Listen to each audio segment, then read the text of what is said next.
Hello. Okay, so this week I'm on a cruise.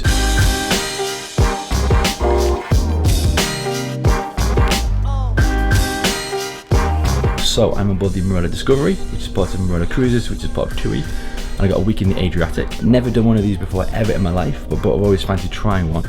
Also while I'm here, I'm also going to be seeing what Marella Cruises are like and giving them a review. Let's try a week in the Adriatic and see what it's like.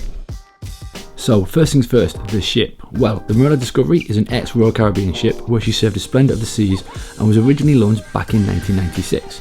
She's been refurbished for her TUI life and is looking pretty good.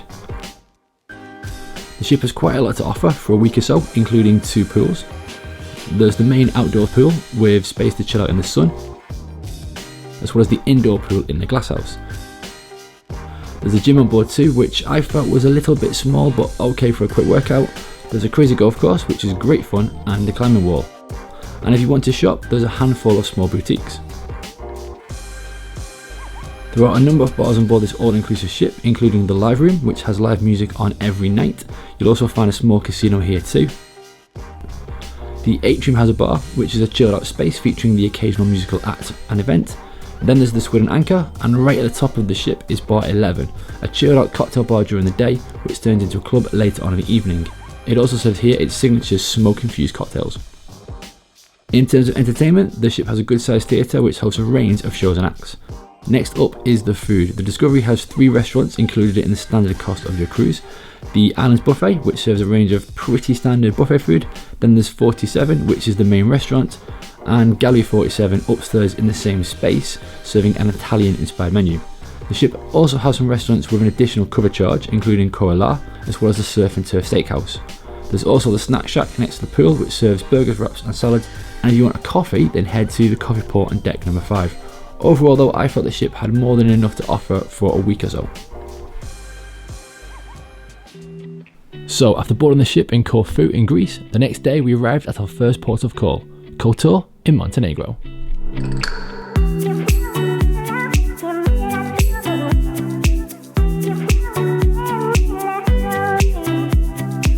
Kotor was a really nice place. It's a pretty small walled town, but with enough to see for a day or so.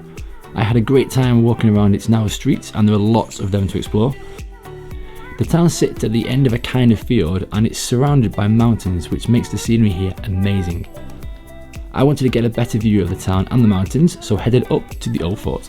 So we're in Kotor in Montenegro, first port of call of the week. Climbing up to the top of the fort, which is the top of a very steep hill. It's really hot, it's where my shirt's off, it's really hot, and it's a really tiring climb, but let's see if it's worth it. I'm hoping the view is going to be amazing. Let's see.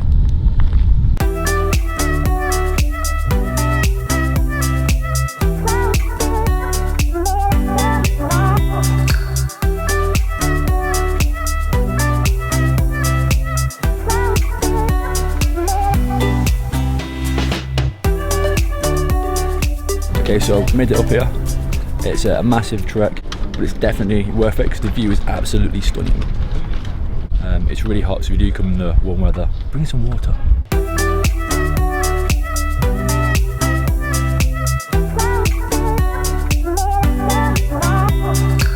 So after heading back to the ship, the departure gave a really amazing view of the landscape of Kotor.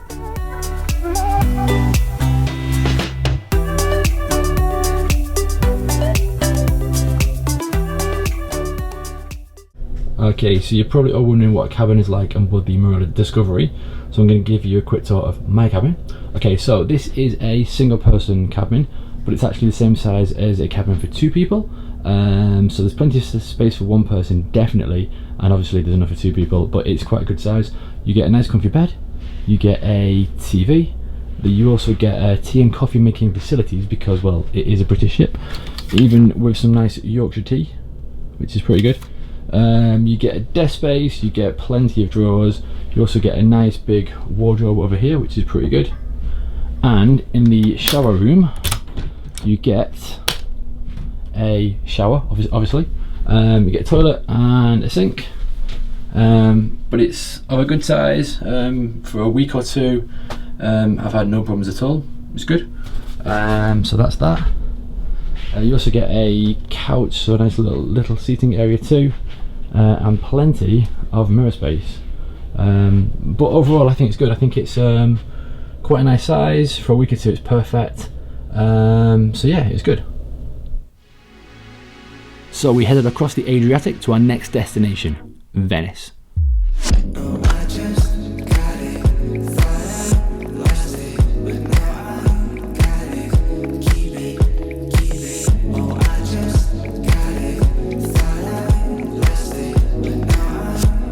I like Venice. It's a great place to wander around and to see the sights, but I definitely say to get off the main tourist routes and head to the back streets instead, which I find much more interesting.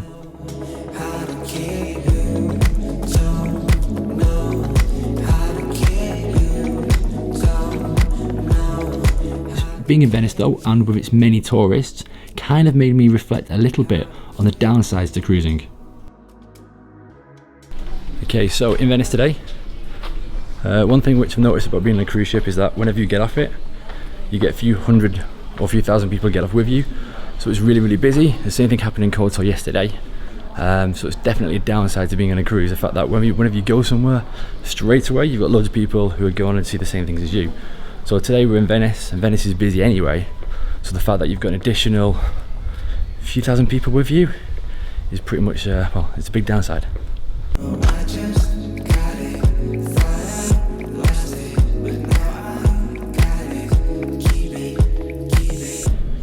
Hello. Okay, so I just got back from a day out in Venice. I'm gonna sit down on my couch, because I have a couch in this cabin. Venice is good. I've been to Venice before. It's a really nice place. It does get mega touristy, and as I was saying earlier, when there's a cruise ship in, it gets busier, and when there's a few cruise ships in, it gets even busier. So one of the downsides of cruising is definitely the fact that you're straight away with many fellow passengers who are all going to go and see the same thing as you. But it is what it is. But so far, initial thoughts on cruising is, I actually quite like it. It's not what I normally do, but it's a nice way to kind of go and see a few places which you may not want to spend an awful lot of time in. I think one of the issues is that you only get a few hours in each port, which is okay, depending where you're off to. But Venice, I think the last time I came here, it was only for the day, and there's enough time to see pretty much everything that I wanted to see. And today a few hours was okay too. So I think cruising is good for a taster of somewhere, or maybe a small place. If you're going to visit like a big city, like say Barcelona or maybe Rome, yeah, maybe a day wouldn't be enough, but it's certainly a good way to get a taster. Good morning.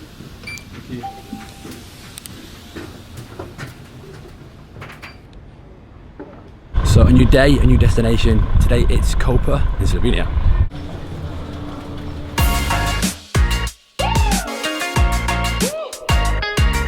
Next up on our tour of the Adriatic was Koper. To be honest, after doing some research, this didn't look like it would be the most exciting place on the trip. However, I must admit, I was pleasantly surprised. Okay, it's not full of loads to see, but it's a nice and pretty place with a chilled out vibe. I like.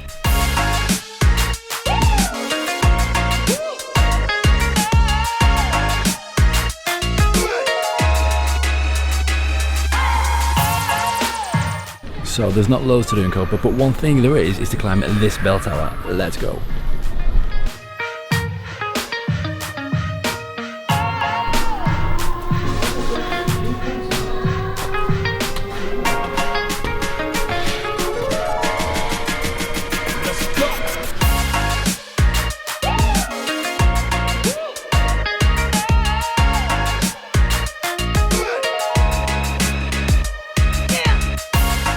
Okay, so just in the old town in Koper, pretty nice place, really chilled out. One thing I do like about Marella Cruises is the fact that they go to small places because they have small ships, which is pretty good. So we come here today, there's hardly anybody around anymore because everyone's gone back to the ship.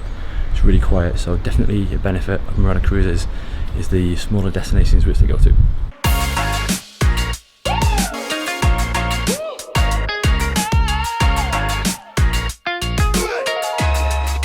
So you join me back in my cabin, and today is a sea day, which means that we're at sea all day, which means that we don't go and visit any destinations. However, check out the ocean, it's absolutely amazing.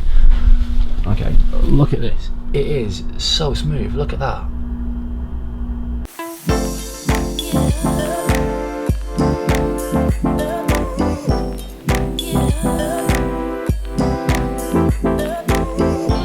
The day on board was pretty good and was a nice opportunity to chill and relax. There was more activities happening on the ship to keep people entertained. I even took part in a random wine tasting session.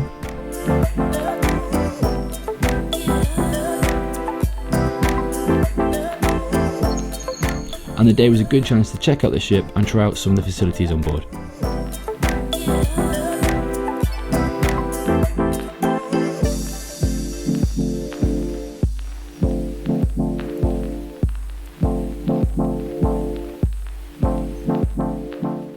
So being a sea day, it's a great time to kind of reflect on cruising and what I kind of think of it so far. I like the fact that you can just go back to the same hotel room each night, and the next day you wake up in a new place, so you know your bag and everything is in the one location. There's no moving to hotels and things and different places, which I often do when I'm traveling. I like the fact that it's an all-inclusive ship. It's made things a lot easier, so Marella Cruises do that. I know not every cruise line offers that, but Marella do, which is really, really good. So your drinks are included, just go and get whatever you want pretty much. You can pay for 2 packages. You can get the all-inclusive one, which has got a standard level, or you can pay for the additional package, which you get everything included, which is what I've done. And it is worth it because I think it was £50 extra, and you easily make that up on the kind of nicer kind of beers and gins, whatever, so it's worthwhile doing that. The food has been a bit hit and miss though, I must admit. It's not amazing, kind of what you'd expect from kind of like a mass package holiday kind of place. That's been something which I think has maybe let down the ship a little bit. However, you can go to some specialty restaurants where you pay a cover charge, and I think it's worth it. So I went to the Surf and Turf a few nights ago. Additional payment, but it was worth it. The money was well spent because the food was so much better, so I definitely recommend doing that too. Sea day's been pretty good today. It's been a nice day just to kind of chill out and watch the world go by. I mean, as you can see, the weather today is amazing. I thought it might be a bit boring, but actually it's been okay. And they put some on extra entertainment today too, which is, it's been okay. It's not necessarily up to my taste. It may suit you, but for me it's not really kind of in my taste, but it's been okay. But overall, cruising so far, I like it. It's good. That evening I also checked out Kotor, the Asian restaurant on board. There's a cover charge here, but the food was nice and totally worth it. And after that it was time for a few drinks.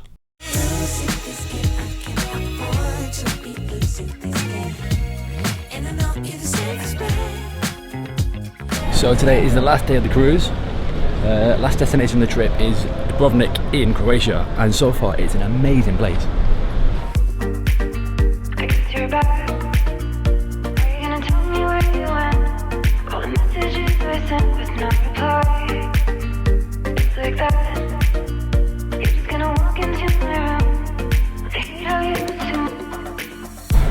So walking the walls in Dubrovnik, great way to see the city. The views are stunning. It's really kind of cool. You get to kind of check out the city, the orientation, which is really, really good.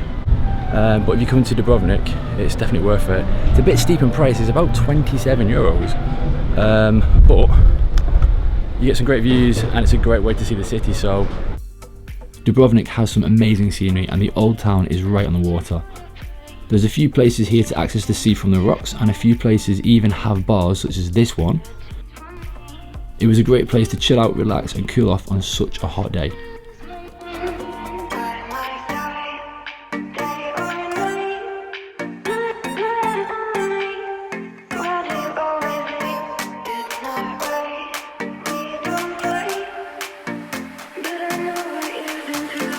So, after a great day out in Dubrovnik, it was time to head back to Corfu, where the cruise ended. However, what are my final thoughts after my first cruise? Well, I liked it. It's a great way to see a range of destinations in one trip. Yes, you only get a flavour, but you can get a real feel for somewhere, and well, if you like it, you can always go back. I like to do my own thing when I go away, and even though I thought a cruise may be a bit more organised than what I would like, in reality, you can still do what you want to do when you want to do it, both on board and when you're in port. In terms of Marella Cruises, I thought they were good. The ship being all-inclusive was really good too. It made things so much easier, and you weren't worrying about how much you spent all the time, so that was great. I think when cruising, as well as the itinerary, choosing the right ship for you is important and what it offers. If I was to cruise again, I'd probably look at a bigger ship, as I'd like to experience one with more facilities and more going on, and maybe one with a more of an international offering.